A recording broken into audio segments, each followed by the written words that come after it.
Selanjutnya beliau berbicara tentang ihsan. Nah, ini yang juga ihsan ini kata beliau ya, ihsan ini harus ada di dalam segala aktivitas manusia.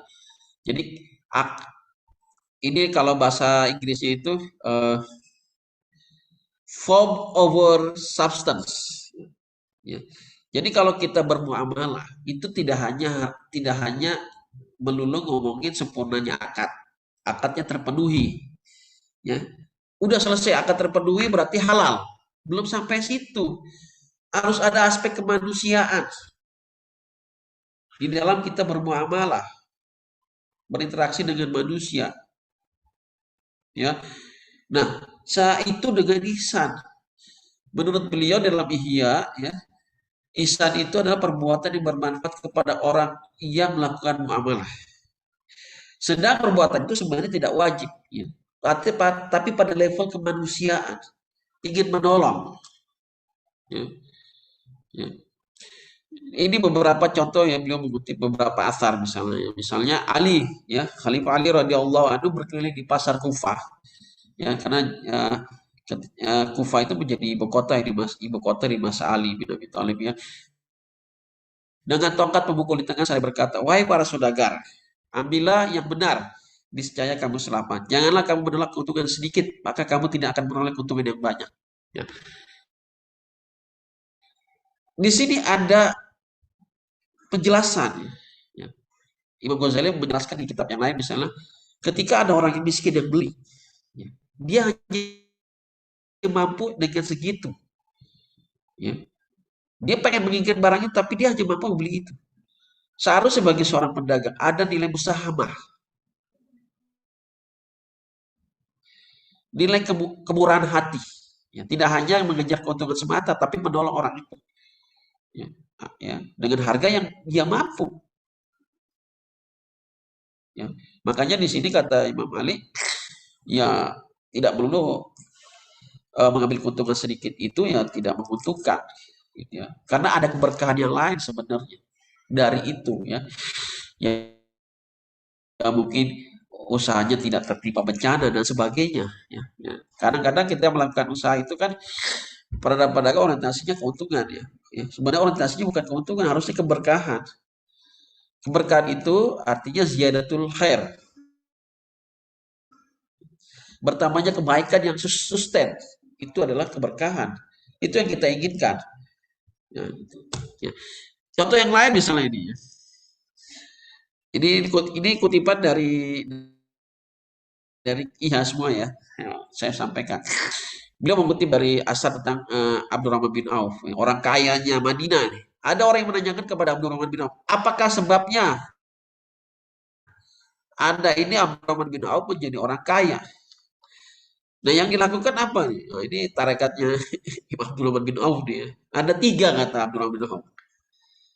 Tidak, aku menolak keuntungan sekali-kali, ya. Pasti keuntungan harus dicari, ya. Tiada orang yang meminta padaku hewan, lalu aku lambatkan menjualnya. Nah, dia tidak melambatkan jualnya. Jadi menyegerakan, kalau ada yang meminta dipercepat, menyegerakan ya transaksi. Dan tidak aku menjual dengan tangguhan pembayaran. Ya, beliau di pembayarannya selalu melakukan secara tunai. Ya, kalau beliau membeli barang yang untuk dijual lagi belinya secara tunai. Ya. Ini bentuk-bentuk ihsan juga. Yang ketiga misalnya tentang hutang. Ya, ini. Jadi saya ambil cash by cash, ya. Ya. Eh, Ketika kita sudah sanggup membayar utang maka penuhilah bayar utang itu. Karena matlul ghaniyu mazlum. Ya, orang yang sudah mampu bayar utang, dia nggak bayar utang maka dia sesungguhnya berbuat zalim. Ya. Maka hendaklah bersegera membayarnya. Ya. Ya. Walaupun belum pada waktunya. Itu adalah satu bentuk ihsan tuh. Karena kita menunggu nanti aja lah sampai jatuh tempo baru bayar bayar utang gitu, ya. Ya, harusnya tidak, ya. Karena mungkin saja orang yang memberikan utang itu sebenarnya sudah membutuhkan. Tapi karena kita nggak enak, ya kita yang utang itu kadang nggak enak. Apalagi teman yang utangin. Jadi saya kalau utangin kadang mintanya tuh nggak enak sama teman gitu, ya. Inilah biarin aja lah nanti lah.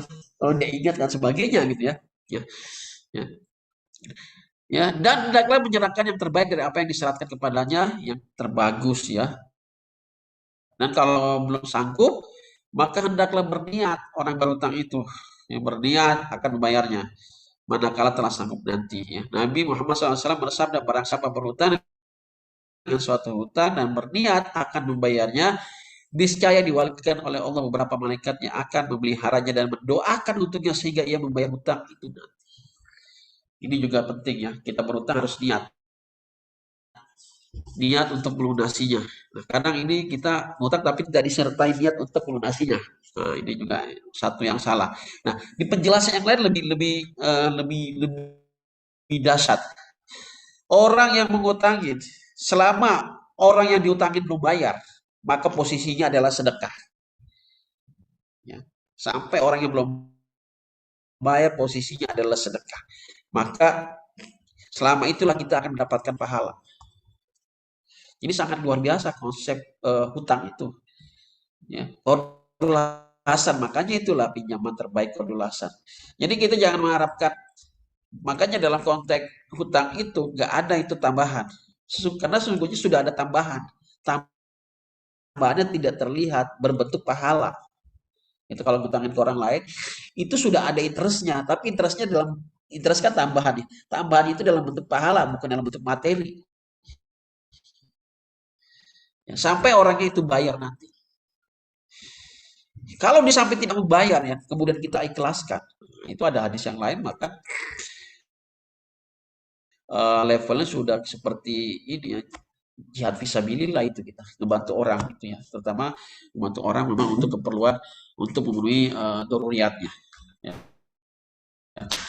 Ini contoh-contoh bentuk ihsan. Banyak lagi bentuk-bentuk ihsan yang lain yang bisa dilakukan ketika kita bermuamalah dengan orang ya, terutama bermuamalah dengan ekonomi. Ya.